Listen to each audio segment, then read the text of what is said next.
G'day guys, welcome back to another video, and it was a bit of an unexpected video. And what I mean by that is I was not expecting today, but breaking news as well, that Collingwood have made a call on their signings for 2024, signing 3 out of a possible 6 players that we were trialling in Josh Eyre, Lockie O'Sullivan, and Jack Bytel. Now, obviously, 2 of those players are former AFL players, as Josh Eyre was previously on Essendon's list, and Jack Bytel was previously on St Kilda's list and actually played quite a lot of games last year as the sub for the Saints in their AFL team. And Lockie Sullivan is actually a really, really, really good VFL player and has been for quite a while now, and he's probably been the best VFL player in the last decade. And exciting times, obviously, exciting signings. Jump straight into it. Obviously, so O'Sullivan came out first. He came out, I think, an hour or two before Eyre and Bytel. But Eyre is actually injured. He's actually got a bit of a hamstring injury, so he was actually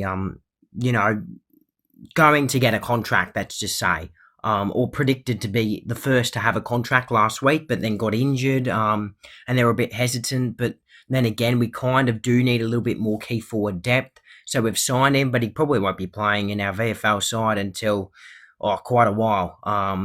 That's a little bit unfortunate.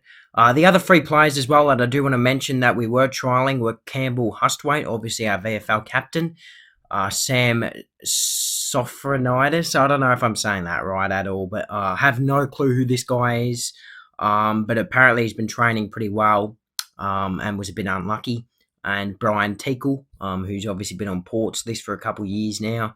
But yeah, obviously exciting times. 3 players, that should slot straight into our best VFL team, that's for sure, and definitely be good, handy depth players. I mean, O'Sullivan is definitely the standout amongst the group. I mean, he won the VFL Brownlow, I guess, if you want to call it that, in 2022, and came equal third, I believe, last season, and is the captain of the Footscray VFL Bulldogs team, obviously he won't be now, but I reckon this guy could slot straight into our best 23, almost 26, that's for sure. He looks like a very good player, and I'm not actually joking when I say this. I believe he was equal best on in our match simulation the other day with Jordan Degoe. That's that's quite amazing.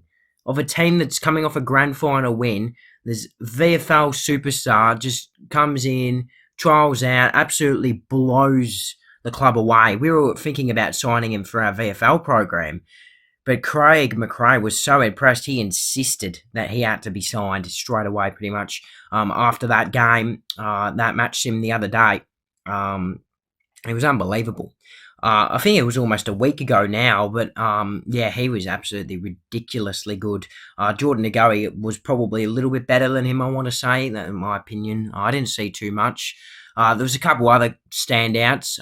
Finlay McRae was the other one.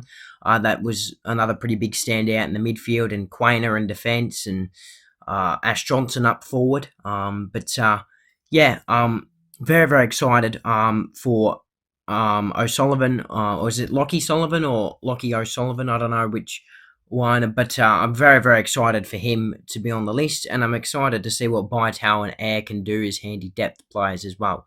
Then of course it's kind of unlucky for the other 3 who trained really, really well as well, but just didn't quite end up getting the spot. Brian Teakle and Campbell Hustwaite, it was always going to be difficult for them, wasn't it? But Sam Sophronitis, I don't know how to pronounce that name, he was really unlucky not to get it. I actually thought we were end up going to go with him over Bytel, but we've gone Bytel over him, and I don't know why, but that's, you got to respect the club's decision, obviously, but I feel like Sophronitis probably would have been the better call, especially with Nathan Murphy under cloud now of, his future with the club. So, he hasn't considered retiring, but he's taken some time to recover from that, and now he's taken a step back from playing, and just trying to get himself right. Um, but yeah, very very excited for these boys. They should be quite handy additions to the club, and yeah, I've actually got a couple videos coming up on the channel as well before pre-season really starts, and then after that we'll be straight into AFL action. But I thought I'd get out a few videos. I'll quickly explain what they're going to be in this video, so they're prepared. They'll be probably coming out over the next week or so, all on different days, where I'll be basically doing a bit of a top 3 rating of who's been the standout players, I guess, so far this pre-season, and who I think is going to have a breakout 2024 season, or could have a breakout 2024 season. And who I believe will, I guess. I'm not going to reveal obviously who those 3 players are in this video, but yeah, I've got a video on each of them in a little bit more analysation and a little bit more discussion, and a bit of a review of their preseason as well, coming out over the next week. Apart from that, though, there won't be too many videos until obviously my actual season predictions, and then obviously my round 1 tips, or round 0 tips if you want to call it that. But yeah, apart from that, not really planning to do much other videos.